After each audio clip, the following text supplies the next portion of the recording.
Right, hello guys, watching the Geek Somewhat, and today we're talking about Doctor Who Season 1. Yeah, we're just going to go through it, and here's my thoughts and opinions on it. Briefly on the Christmas special, since I've got it at hand.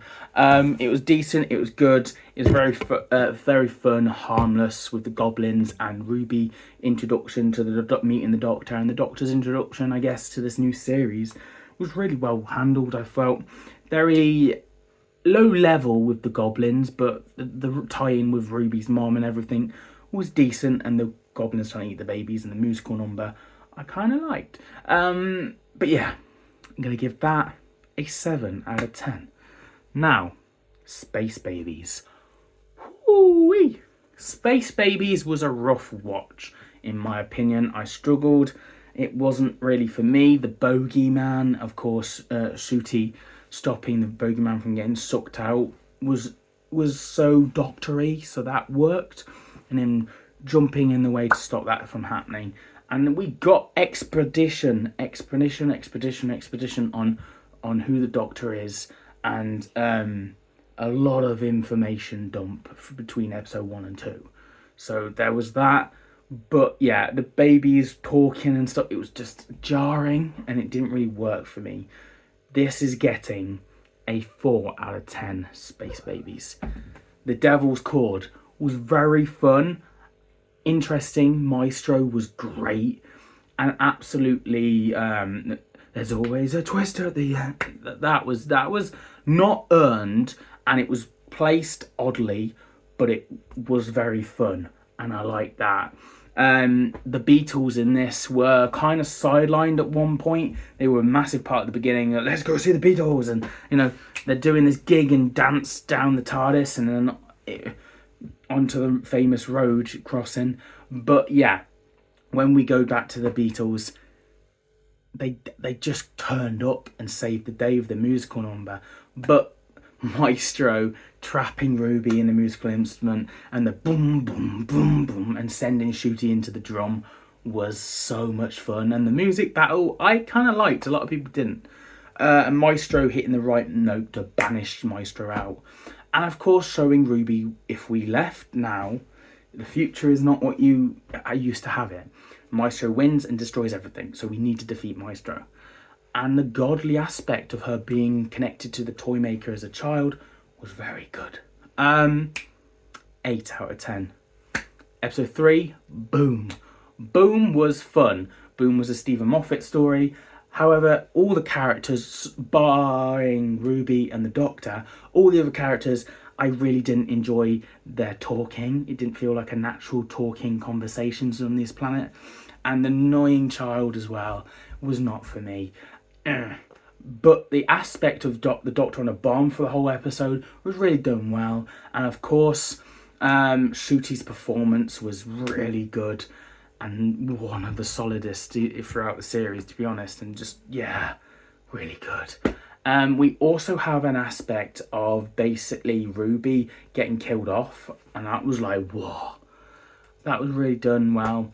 This episode's getting an 8 out of 10 as well. Next up now, we've gone from episode 1, 2, and 3. We're on episode 4, which I'm pretty sure, I'm going off memory in this. This is a bit dangerous. Memory-wise, I have completely forgot what comes after episode 4. I'm pretty sure it's Dot and Bubble. So we've got Dot and Bubble, Rogue, 73 yards, and the finals. So I think next up is, and if not, we'll just talk about it. I'm pretty sure next up is 73 yards. 73 yards was an interesting story that just focused on Ruby, and obviously being the 73 yards kind of connected to the final quite well, actually. That being said, 73 yards was definitely a Dr. Light story, and it made you miss Shooty when he come back. I was like, ah. Oh. But the whale stuff and the pub scene was real fun.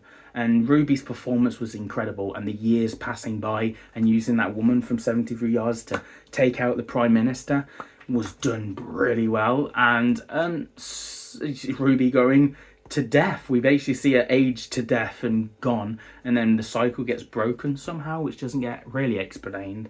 But the woman obviously turned out to be Ruby, was quite clever and fun.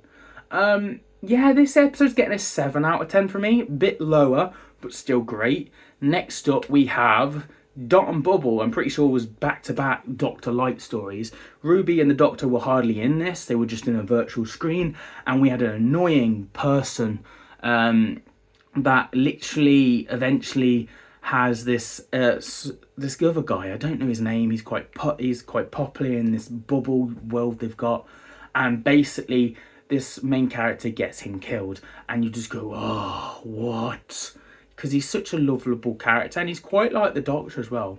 But there's subtle references to being racist against the Doctor and other people of that colour, and it's like, wow, I didn't really expect that until the end. So that twist was interesting and done quite well. However, the story was naff, and the villains were not really villains, and obviously the main focus is on these people and humanity being, the Doctor's offering to come in the TARDIS, and that scene is incredible. But then the woman's like, no, not with you, and then goes off to her death, basically. Bear in mind, she couldn't walk at the start of this episode without her bubble. And the technology aspect was interesting. It's very Black Mirror-y. But yeah, this is one of my least favourites. Absolutely struggle to rewatch. 3 out of 10. Worst of the series. Next up, we have Rogue, a real fun one. We have the Doctor romance with Rogue, and the "come with me and you'll see in a world of your imagination" with the TARDIS was real cool. I liked it done well. We don't get many scenes in the TARDIS really, which is a shame. Why? The villains were just they're no threat. They're just birds cosplaying, taking people's bodies, killing them and using their bodies for fun, for drama. Very on your nose with Bridgerton references galore in this. Ruby's fake out death, of course, and the fight scene with Battleon and and Smash was real fun. Loved that. And the little music references to Billie Eilish wasn't even in that time period, but the connections there apparently is meant to be for Bridgerton. Fair play. It was a fun episode. There's a lot more weight to it if you get with Rogue and the Doctor's chemistry. And Ruby didn't really have much to do in this, but it's very fun. 8 out of 10. There's quite a pattern here. 8 out of 10s, 7, 4, 3. Some of them are naff, but quite estimate 8 out of 10s. Next up is the final. Part 1, The Legend of Ruby Sunday, was very fun, but very much just setting up where the characters needed to be.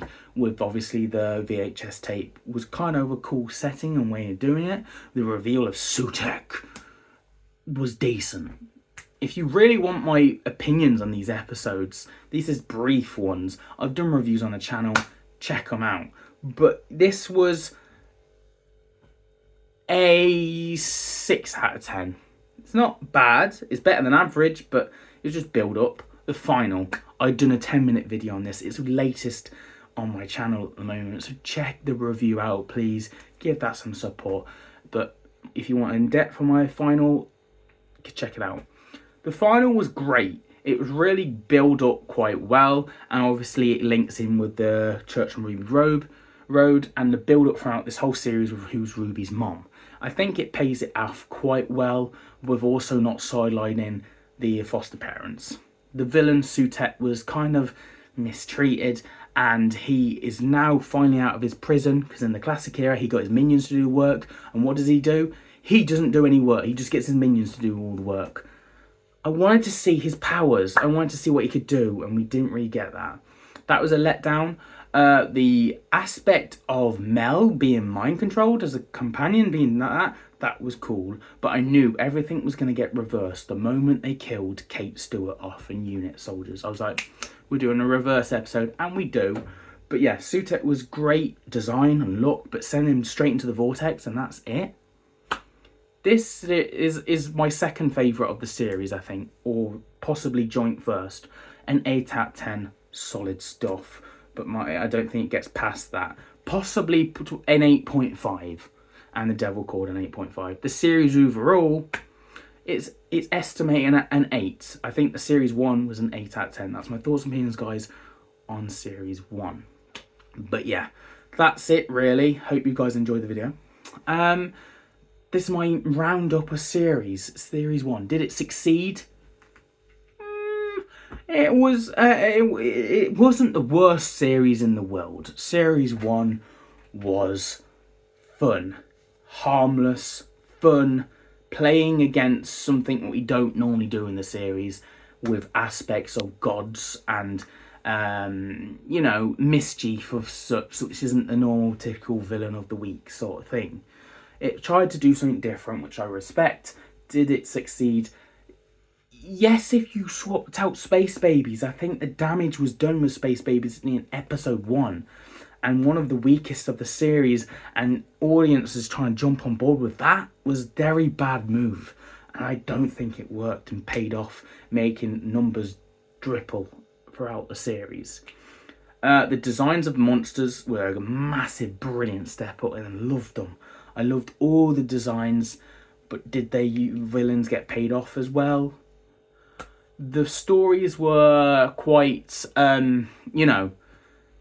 it happens by chance, We can do a whistle and we can get Sutekh and we can flip him into the time vortex. It's like, it's easygoing sort of endings I've felt. But Ncuti's performance throughout the series has been incredible. He's been crying every episode, which ruins when he needs to cry. It ruins that because you don't take it as seriously because he's cried every other episode. Millie Gibson has been great. A phenomenal actor that's shown in this series all the calibre she can do. I think it's great. Are they the best of friends? We've just had David Tennant and Catherine Tate back as Dr. Donna. You can see that their chemistry and their friendship is so embedded and cool. But I don't think this compels in that same way. I don't think you can really do Ruby and the Doctor as the same light. But let's see where the next series goes. She has a kind of book ending there. But there's one thread that's still like, why did it snow? How has she had that much power to do that? Doesn't really get explained, but I'm kind of going from memories. The memory TARDIS was a cool idea, and I think the memory TARDIS is what helps that. Maybe the snow is kind of be justified, but that's me trying to make up for the writers not adding that in, that context. So, that's just fan canon, I guess. Alright, so we've done Susan Twist, have we? Yeah, that was a cool thread throughout the series, but for the whole show, this character's been... It's a real human that's being splintered across everywhere and living out their human normal life. There's a lot of Susan triads. There's going to be like some going, that's not me on the screen, but all their friends are like, oh my god, you never told us you were Susan Twist. It's not, it's just the same. It's going to be loads and loads of characters. The Doctor's landed on Earth how many times, so how many populations of Susan triads is there? I don't know, but it's crazy. Anyway, that being said, the series, it's an 8 out of 10. I think it averages out as an 8, but there are some stinkers in this series. It hasn't gone past really the 9.5 to 10 out of 10 standard. So I don't think this is a really amazing series, but I do think it's a step in the right direction and a lot of fun. Harmless fun is what I describe this series. Harmless fun. That's my thoughts and opinions, guys. I'm excited for the Christmas special. I'm excited for Series 2, and I will be talking about it on the channel, so stay tuned for that.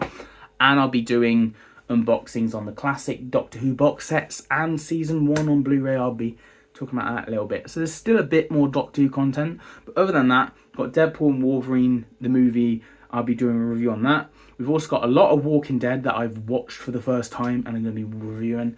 And yeah, there's a lot of content on Sherlock, Doctor Who, Rick and Morty, Chucky, you name it. Really, place to be for a geek like me. So join and subscribe for more content. But yes, there will be not as much Doctor Who content at the moment until they release physical or stuff like the Sonic Screwdriver and stuff that I can review. Because the next episode's in Christmas. We have to wait till Christmas for the next one. So stay tuned for that review coming up at some point in the foreseeable. I'm going to end this video. I can't talk. Severe future is what I'm trying to say. But anyway, thank you guys for watching. I'll see you guys in a review very soon. Have a nice day. Subscribe. Bye.